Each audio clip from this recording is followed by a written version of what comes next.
একটি স্কুলের মহিলা টিচার যিনি কিনা ভালোবেসে ফেলেন তারই স্কুলের একজন স্টুডেন্টকে, যে কিনা আবার তার থেকে অর্ধেক বয়সী। শুধু তাই না, ওই ছেলেটিকে তার উপরে ইমপ্রেস করানোর জন্য ওই টিচারটি বিভিন্নভাবে ছেলেটিকে সিরিয়াস করতে থাকে। আর এই ছেলেটির প্রতি এই টিচারটি এতটাই পাগল হয়ে যায় আর এত সাইকো হয়ে যায় যে এই ছেলেটির সঙ্গে যদি কোনো মেয়ে কথা বলতে আসতো তাহলে সেই মেয়েটিকেও নৃশংসভাবে হত্যা করে ফেলতো। আর সব থেকে অবাক করে দেওয়ার মতো বিষয় এই যে এই হত্যাকাণ্ডগুলো সে এত স্বাভাবিকভাবে করত, যেগুলো দেখে মনে হয় যে সে আসলে স্কুলের টিচারই নয়, সে অন্য কেউ। তাহলে সে কেন এসেছে এই স্কুলে, আর সে কে, তার পিছনে রহস্যই বা কি? আর শুধু একমাত্র এই ছেলেটিকে পাওয়ার জন্য সে আর কত ভয়ঙ্কর কাজ করতে পারে, মুভির শেষ অংশে আমরা সেটাই জানতে পারবো। হ্যালো ভিউয়ার্স, মুভিগ্যাজমে আপনাদের সবাইকে স্বাগত। আশা করছি সবাই ভালো এবং সুস্থ আছেন। হাজির হয়ে গেলাম নতুন আরেকটি মুভির এক্সপ্লেনেশন নিয়ে। 2016 সালে রিলিজ প্রাপ্ত ক্রাইম থ্রিলার এই দারুণ মুভিটির নাম ব্যাড সিস্টার। সো চলুন আর সময় নষ্ট না করে এই দারুণ ক্রাইম থ্রিলার মুভিটির এক্সপ্লেনেশনটি শুনে আসা যাক। কিন্তু তার আগে ভিউয়ার, সব সময়ের মতো আপনারা যারা আমার চ্যানেলটি সাবস্ক্রাইব করেননি তারা আমার চ্যানেলটি সাবস্ক্রাইব করে বেল বাটনটা অন করে দিবেন। আর ভিডিওটি ভালো লাগলে একটি লাইক করবেন। আপনার মতামতটা অবশ্যই কমেন্টের মাধ্যমে আমাকে জানিয়ে দিবেন। সো চলুন শুনে আসা যাক ব্যাড সিস্টার। মুভির শুরুতেই আমরা জেসন নামে একটি হ্যান্ডসাম ছেলেকে দেখতে পাই। ওর একটি সোশ্যাল মিডিয়া অ্যাকাউন্ট আছে যেখানে ও অনেক ফেমাস। কারণ জেসন শুধু হ্যান্ডসামই না, পাশাপাশি ও একজন সিঙ্গারও, যার জন্য ওর সোশ্যাল মিডিয়ায় বেশ নাম ডাক আছে। কারণ ওর যে সোশ্যাল মিডিয়া অ্যাকাউন্ট আছে সেখানে বেশ অনেক ফলোয়ার আছে। তো এর পরের সিনে আমরা একটি ক্যাথলিক স্কুল দেখতে পাই, আর এই স্কুলে জেসন পড়াশোনা করে। পাশাপাশি ওর বোন জয়ীও এই স্কুলেই পড়াশোনা করে। তো জেসন আর ওর বোন জয়ীকে আজকে ওদের প্যারেন্টস এখানে ড্রপ করে দিয়ে যাচ্ছে। সেখানে আমরা আরো একটি মেয়েকে দেখতে পাই। এই মেয়েটির নাম হচ্ছে সারা। সারা মূলত জেসনের বোন জয়ীর বেস্ট ফ্রেন্ড প্লাস ওর রুমমেট। এই দিক দিয়ে আবার সারা আর জেসন ওরা একে অপরকে অনেক পছন্দ করে। তো আমরা দেখতে পাই জেসন আর জয়ীকে তাদের বাবা আজকে স্কুলে ড্রপ করে দিয়ে যাচ্ছে। তখন জেসনের বাবা তাকে বলে যে এবার তুমি গান বাজনা বন্ধ করে একটু পড়াশোনার দিকে মনোযোগী হও। কিন্তু জেসন তখন বলে গান আমার প্যাশন, এটাকে আমি ছাড়তে পারবো না। হ্যাঁ, পাশাপাশি পড়াশোনা আমি চালিয়ে যাব, কিন্তু গানটাকে কখনোই আমি ছাড়তে পারবো না। ওই মুহূর্তে সেখানে আমরা একটি সিস্টারকে দেখতে পাই। ওনার নাম হচ্ছে রেবেকা। রেবেকা তখন জেসনের বাবাকে প্রমিস করে যে সে জেসন আর জয়ীর ভালোভাবে খেয়াল রাখবে, তাদের পড়াশোনায় কোনো কমতি আসতে দিবে না। এর পরের সিনে আমরা দেখতে পাই যে রেবেকা তিনি আরেকটি সিস্টারের সঙ্গে পরিচিত হচ্ছে, আর এই সিস্টারটি আজকে স্কুলে নতুন এসেছে। জেসনের সঙ্গে সোফিয়ার পরিচয় করিয়ে দেয়। আমরা তখন একটা জিনিস লক্ষ্য করি যে সোফিয়া অনেক ইন্টারেস্ট নিয়ে জেসনের দিকে তাকিয়ে আছে। সোফিয়ার সঙ্গে জেসনের পরিচয় হওয়া শেষ হওয়ার পর জেসন সেখান থেকে চলে যায়। তখন সোফিয়া রেবেকাকে জিজ্ঞেস করে যে আমার এই ছেলেটিকে দেখে মনে হচ্ছে অনেক আপসেট। তখন সোফিয়া বলে যে হ্যাঁ, তুমি ঠিকই ধরেছো, কারণ বেশ কিছুদিন আগে ও ড্রিঙ্ক করা অবস্থায় ওর বাবার গাড়ি নিয়ে রাস্তায় বের হয়ে যায় আর অ্যাক্সিডেন্ট করে বসে। আর এরপরই ওর বাবার সঙ্গে ওর অনেক খারাপ সময় যাচ্ছে। পরের সিনে আমরা সিস্টার সোফিয়াকে দেখতে পাই। সে তার রুমে চলে এসেছে, আর আসার পরই আমরা দেখতে পাই সিস্টার সোফিয়া ল্যাপটপ অন করে, আর সেখানে সে জেসনের ভিডিও সং প্লে করে। আর তারপরই সেই ভিডিওর মধ্যেই সে জেসনকে এইরকম ভাবে আদর করতে থাকে যেটা দেখে মনে হয় যে সে অনেক আগে থেকেই জেসনকে চিনত আর অনেক পছন্দ করে সে জেসনকে। পরের সিনে আমরা দেখতে পাই জেসন সিস্টার সোফিয়াকে একটি গান গেয়ে শোনাচ্ছে, যেটা শোনার পরে সোফিয়া আরো ইমপ্রেস হয়ে যায় জেসনের উপরে। পরের সিনে আমরা দেখতে পাই সোফিয়া জেসনদের ক্লাস করানোর জন্য তাদের ক্লাসে গিয়ে উপস্থিত হয়, কিন্তু সে গিয়েই সেখানে দেখতে পায় জেসনের সঙ্গে সারা অনেক ফ্লার্ট করছে, যেটা দেখে সোফিয়া অনেক রেগে যায়। আর সঙ্গে সঙ্গে সে সারার সামনে গিয়ে বলে যে আমার ক্লাসে আজকের পর থেকে এইগুলো চলবে না। আর এটা বলে সে সারাকে জেসনের থেকে অনেক দূরের বেঞ্চে পাঠিয়ে দেয়। এই দৃশ্যটা দেখে সবাই অনেক অবাক হয়ে যায়, কারণ এটা ক্যাথলিক স্কুল হলেও এইরকম কখনো কোনো টিচার তাদের সঙ্গে করেনি। এরপরে আমরা দেখতে পাই ক্লাস শুরু হওয়ার আগে সব টিচার প্রে করে, এটাই হচ্ছে স্কুলের নিয়ম। আর এটা সিস্টার সোফিও জানতো, কিন্তু সে আসলে প্রে করতে জানতো না, আর তাই সে মাথা নিচু করে এরকম ভান করতে থাকে যে সে প্রে করছে। কিন্তু সে যে প্রে করতে পারে না বা করছে না এই জিনিসটা ভালোভাবে নোটিস করে জেসনের বোন জয়ী। তার কাছে প্রথমেই এই জিনিসটা অনেক সন্দেহজনক লাগে, কিন্তু এই বিষয়টা সে কারোর সাথে শেয়ার করে না। পরের সিনে আমরা দেখতে পাই সিস্টার সোফিয়া জেসনকে গিয়ে জিজ্ঞেস করছে যে আচ্ছা, সারার সঙ্গে কি তোমার কোনো সম্পর্ক আছে, বা তুমি কি কাউকে পছন্দ করো? উত্তরে তখন জেসন বলে যে না, আমি কাউকে পছন্দ করি না, আমি এখনো সিঙ্গেল। আর এই কথাটা শুনে সিস্টার সোফিয়া অনেক খুশি হয়ে যায় আর একটি হাসি দিয়ে সেখান থেকে চলে যায়। কিন্তু পরদিনই সিস্টার সোফিয়া দেখতে পায় জেসনকে সারা কিস করছে, আর এটা দেখে সোফিয়া অনেক রেগে যায়। আর সঙ্গে সঙ্গে সারা জেসনের সামনে গিয়ে সারাকে বলে এই স্কুলে এই সব চলবে না। সোফিয়ার অনেক রাগ উঠলেও সে সারাকে বেশি কিছু বলতে পারে না, কারণ সারার বাবা হচ্ছে স্কুলের ট্রাস্টি। কিন্তু সোফিয়া তো জেসনকে অনেক পছন্দ করে। এখন সে কি করবে, কিভাবে তার দিকে জেসনকে আকৃষ্ট করবে, তাই সে একটি প্ল্যান করে।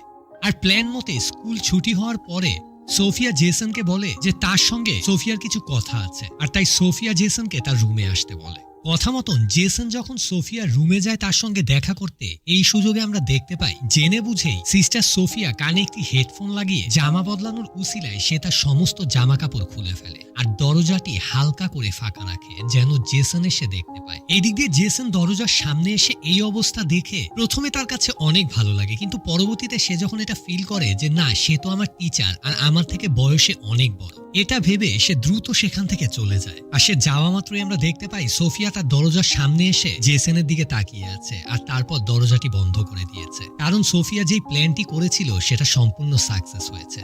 এই দিক দিয়ে আমরা রাতের বেলা দেখতে পাই জেসন কিছুতেই ঘুমাতে পারছিল না। তার কিছুক্ষণ পরপরই দুপুরবেলা দেখা তার টিচারের সেই দৃশ্যগুলো মনে পড়ে যাচ্ছিল। এমনকি ঘুমানোর পরও সে স্বপ্ন দেখেছে কয়েকবার সে টিচার সোফিয়ার সঙ্গে ইন্টিমেট হচ্ছে। এর পরের সিনে আমরা দেখতে পাই স্কুলে আবারও ভ্যাকেশন চলে এসেছে আর তাই জেসন আর তার বোন ছুটি কাটাতে বাসায় যাবে। কিন্তু এই খবরটা জানার পরে সিস্টার সোফিয়ার কাছে একদমই ভাল লাগে না, তাই সে সিস্টার রেবেকাকে বলে ছুটি নেয় আর জেসনকে ফলো করতে থাকে। এইভাবেই একদিন ফলো করতে করতে সিস্টার সোফিয়া শুনতে পায় যে জেসন সারার সঙ্গে ফোনে কথা বলছে, মানে সারা এখনো জেসনকে ছাড়েনি।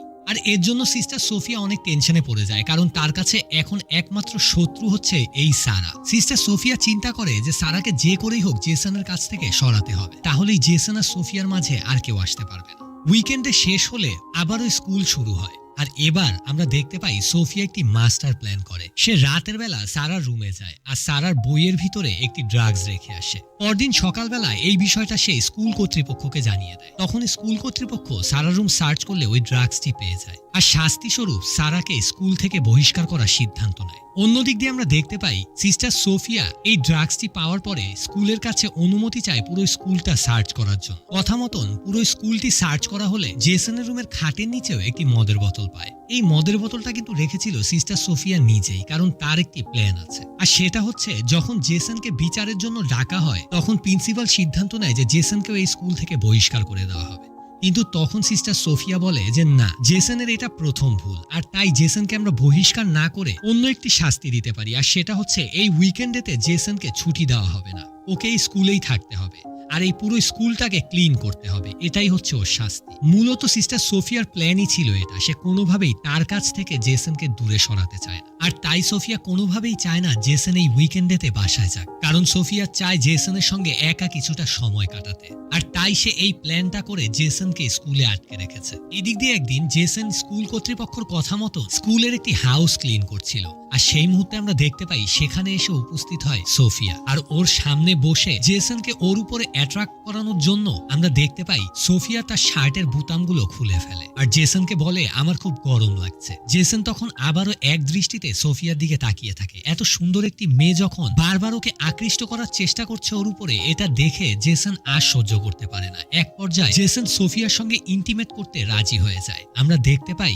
সোফিয়া জেসনের রুমে যায় আর তারপর মোবাইলের ভিডিও ক্যামেরা অন করে এক জায়গায় রেখে দেয়। এরপর আমরা দেখতে পাই জেসন সেখানে আসলে পরে জেসনের সঙ্গে সোফিয়া শারীরিক সম্পর্ক করার চেষ্টা করে, কিন্তু প্রথমে জেসন বাধা দেয়, কারণ ওর কাছে জিনিসটা অনেক আনকমফোর্টেবল লাগে। কারণ সোফিয়া হচ্ছে ওর টিচার, একজন টিচারের সঙ্গে এইরকম কাজ কিভাবে করবে। কিন্তু সেই মুহূর্তে সোফিয়া তার রূপের মুগ্ধতা দেখিয়ে এত সুন্দরভাবে জেসনকে কনভিন্স করে ফেলে যে এক পর্যায়ে ওদের দুজনের মধ্যে শারীরিক সম্পর্ক হয়ে যায়। আর এই সমস্ত কিছু কিন্তু আগে থেকেই সোফিয়া সেই ঘরে রাখা ভিডিও ক্যামেরায় রেকর্ড হচ্ছিল। পরদিন সকালবেলা জেসন যখন ঘুম থেকে উঠে তখন এই বিষয়টা মনে করে জেসনের অনেক গিল্টি ফিল হয় আর তাই সে সরাসরি চলে যায় সিস্টার সোফিয়ার সঙ্গে কথা বলার জন্য। আর এই সমস্ত কিছু সিস্টার সোফিয়াকে যখন খুলে বলে তখন সে তাকে বলে যে আমি অন্য টিচারদের মতো নই, আমরা দুজন যা করেছি জেনে বুঝেই করেছি, এখানে কোনো অপরাধ নেই আর তুমি এই বিষয় নিয়ে কোনো টেনশন করো না। কিন্তু হ্যাঁ, এই বিষয়টাও তুমি তোমার বোনের সঙ্গে শেয়ার করবে না, কারণ ও যদি এগুলো জানতে পারে তাহলে সে কিন্তু তোমার বাবাকে জানিয়ে দিবে। এইসব কথা শুনে একটা বলে, সে বলে কই আমাদের ভিতরে তো কিছু চলছে না, তুমি এগুলো কি বলছো।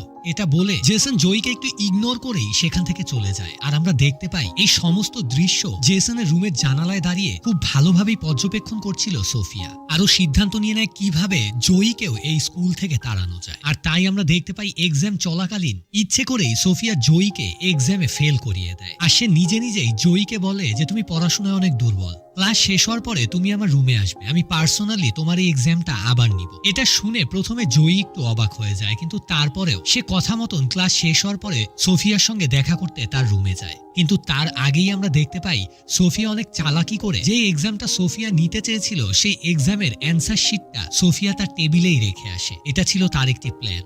জয়ী যখন ওর রুমে যায় প্রথমেই জয়ীর চোখ পড়ে ওই অ্যান্সার শিটের উপরে, আর ঠিক সেই মুহূর্তেই সোফিয়া ওই রুমে প্রবেশ করে আর এইরকম একটি ভাব করে যে যেন জয়ী ইচ্ছে করেই ওর অ্যান্সার শিটটা চুরি করে দেখছিল। আর সঙ্গে সঙ্গে জয়ীকে নিয়ে যায় প্রিন্সিপাল রেবেকার কাছে। কিন্তু প্রিন্সিপাল রেবেকা তখন বলে যে এই বিষয়টা আমি একা হ্যান্ডেল করতে চাই। এটা বলে সোফিয়াকে সে ওই রুম থেকে বের করে দেয়। আর প্রিন্সিপাল রেবেকা জয়ীকে বলে যে আমি জানি তুমি এরকমটা করতে পারো না, ঘটনা কি হয়েছিল আমাকে খুলে বলো। কারণ প্রিন্সিপাল রেবেকাও জানে যে জয়ী একটি ভালো স্টুডেন্ট, সবার থেকে ওর মার্কস সব সময় ভালো থাকে। জয়ীকে জিজ্ঞেস করলে জয়ী তখন বলে হ্যাঁ আমি স্বীকার করি যে আমি অ্যান্সার শিটটা দেখেছি, কিন্তু আমি ইন্টেনশনালি এটা দেখিনি। জয়ী তখন তার মনে সোফিয়াকে নিয়ে সন্দেহ হওয়া সমস্ত বিষয়গুলো রেবেকার সঙ্গে শেয়ার করে। সে বলে উনি অনেকটা আলাদা, উনি নিজে কখনো স্কুলে প্রে করেন না, অন্যকে দিয়ে প্রে করান।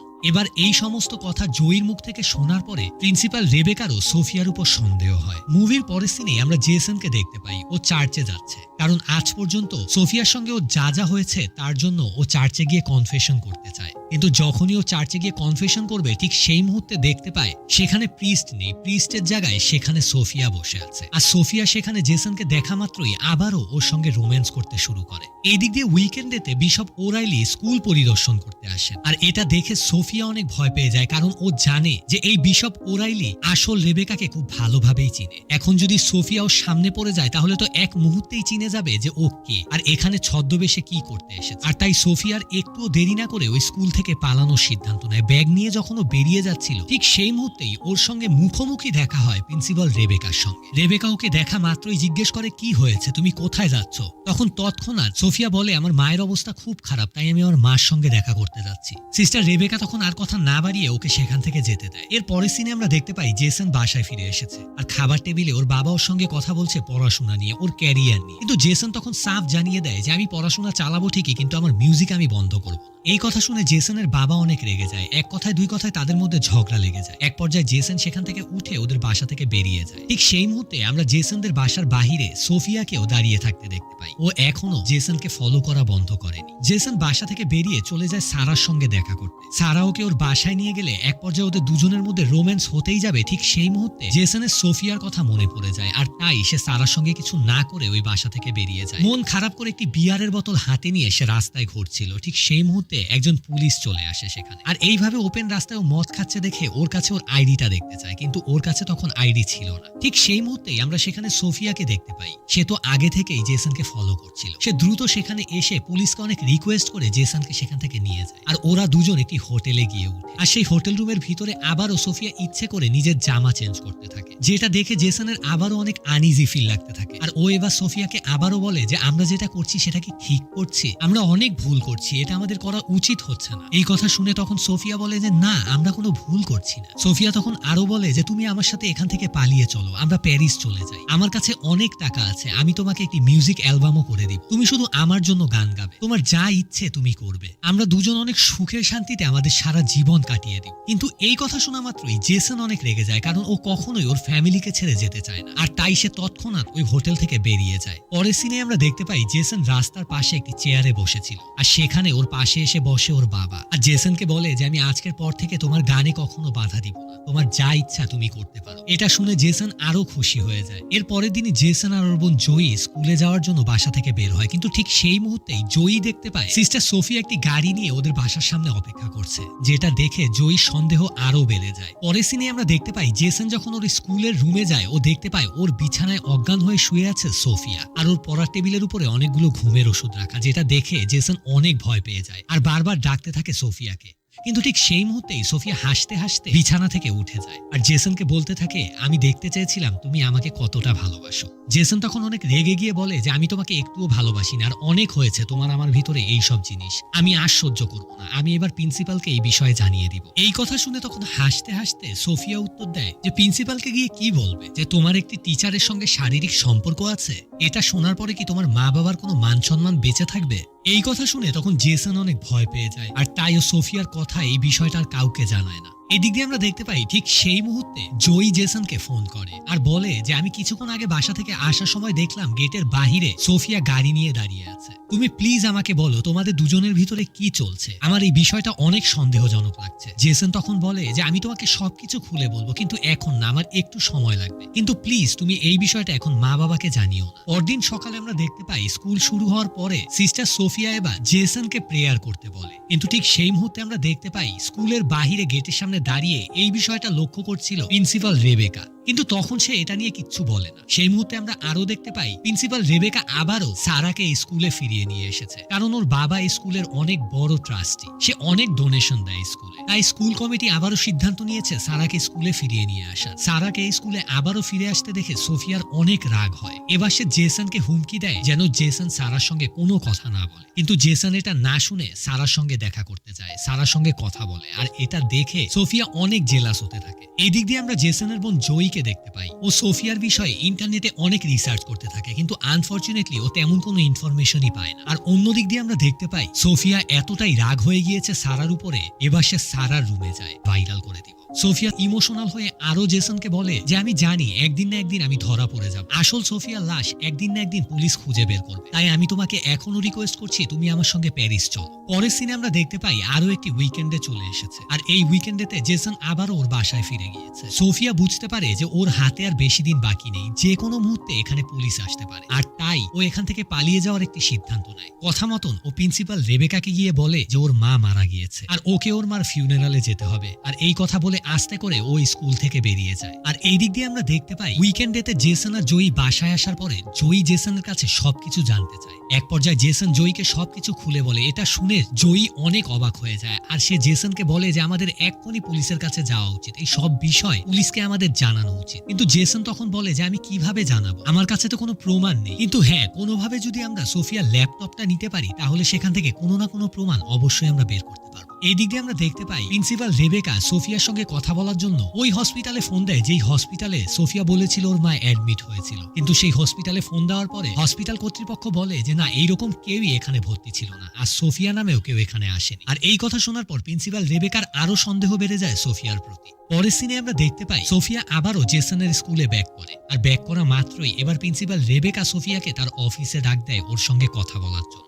আর এই দিক দিয়ে আমরা দেখতে পাই এই সুযোগে জেসন আর জয়ী ওরা দুজন সোফিয়ার রুমে যায়, আর জেসন একটি স্ক্রুড্রাইভারের সাহায্যে সোফির রুমের দরজা খুলে ফেলে। এরপর সোফিয়ার রুম হাতাতে হাতাতে এক পর্যায়ে ওরা একটি ল্যাপটপ খুঁজে পায়, আর ওই ল্যাপটপটাই ছিল আসল সোফিয়ার। ওই ল্যাপটপটি ওরা আরো ভালোভাবে দেখার পরে সেটার ভিতরে ওরা আসল সোফিয়ার ছবি খুঁজে পায়। এরপর জেসন ওই রুমটা আরো ভালোভাবে খুঁজতে খুঁজতে এবার ওরা নকল সোফিয়ার ল্যাপটপটাও খুঁজে পায়। ল্যাপটপটা অন করার পরে সেখানে ওরা জেসনের অনেক ছবি দেখতে পায়, আর পাশাপাশি ওরা এই নকল সোফিয়ার নামও জানতে পারে, ওর নাম ছিল লরা প্যাটারসন। আর এদিক দিয়ে আমরা দেখতে পাই এই নকল সোফিয়াকে ডেকে নিয়ে আসার পরে প্রিন্সিপাল রেবেকা তাকে চার্জ করা শুরু করে এই সমস্ত মিথ্যাচারের জন্য। তাকে জিজ্ঞেস করা শুরু করে যে তুমি কেন এসেছো আর আসল সোফিয়া কোথায়, তুমি যদি এখনো আমাকে সত্যিটা না বলো তাহলে আমি এই বিষয়ে স্কুল কমিটিকে জানাতে বাধ্য হব। এই সব কথা যখন বলতে বলতে প্রিন্সিপাল রেবেকা পিছন দিকে তাকায়, ঠিক সেই মুহূর্তে একটি বস্তুর সাহায্যে অনেক জোরে প্রিন্সিপাল রেবেকার মাথায় আঘাত করে সোফিয়া, আর এক পর্যায়ে প্রিন্সিপাল রেবেকা মাটিতে পড়ে অজ্ঞান হয়ে যায়। এই দিক দিয়ে প্রিন্সিপালের রুমে এসে হাজির হয় জেসন আর জয়ী। ওরা দুজন এই সমস্ত প্রমাণ প্রিন্সিপাল রেবেকাকে দেওয়ার জন্য এসেছে,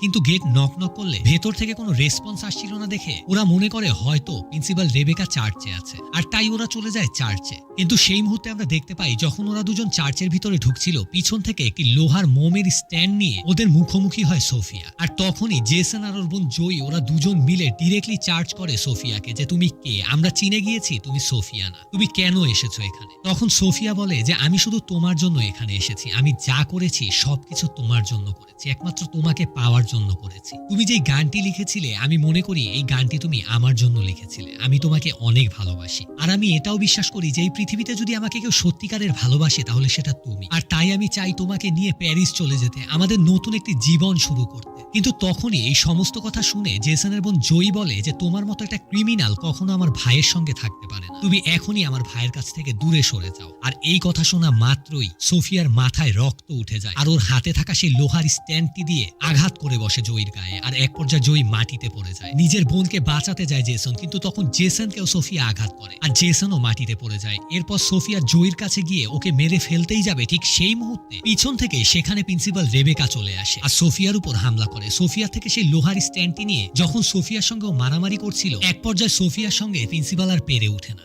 কিন্তু এই সুযোগে জেসনের হাতে থাকা সেই স্ক্রুড্রাইভারটি নিয়ে জেসন এগিয়ে আসে আর সোফিয়ার পিঠে ঢুকিয়ে দেয়। আর এক পর্যায়ে স্ক্রুড্রাইভারের আঘাতে সোফিয়া মাটিতে পড়ে যায়, আর জেসনের দিকে তাকিয়ে হাসতে হাসতে ও মৃত্যুবরণ করে। সোফিয়া বা লরা, যেই নামেই ডাকি না কেন, মেয়েটি অনেক সত্যিকার ভালোবেসে ফেলেছিল জেসনকে। কিন্তু দুঃখের বিষয় এই যে জেসনকে পাওয়ার জন্য সে যেই অপরাধগুলো করেছিল, সেই অপরাধগুলো কখনো একটি ভালোবাসায় কাম্য নয়। আমরা জানি একটি মানুষ যতটাই ভালোবাসুক না কেন, অপরাধ করে সে কখনো সত্যিকারের ভালোবাসা পেতে পারে না। আর সোফিয়াও হয়তো এই ভুলটিই করেছিল। সে জেসনকে ভালোবেসে ফেলেছিল, কিন্তু সে জেসনকে পাওয়ার জন্য যেই সব অপরাধ করেছিল, সেই অপরাধগুলো অনেক বড় অপরাধ ছিল, যেগুলোর কখনো ক্ষমা হয় না। আর তাই যাকে পাওয়ার জন্য এত কিছু করেছিল, তার হাতেই তার মৃত্যু হলো। মুভির শেষ অংশে আমরা দেখতে পাই ওই স্কুল থেকেই জেসন আর জয়ী পড়াশোনা কমপ্লিট করে, আর ওদের বাবা জেসনকে একটি গিটার গিফট করে আর ওর বোনকে একটি গাড়ি গিফট করে। আর এরকম একটি সুন্দর মুহূর্ত দেখিয়ে এই মুভিটিও এখানেই শেষ হয়।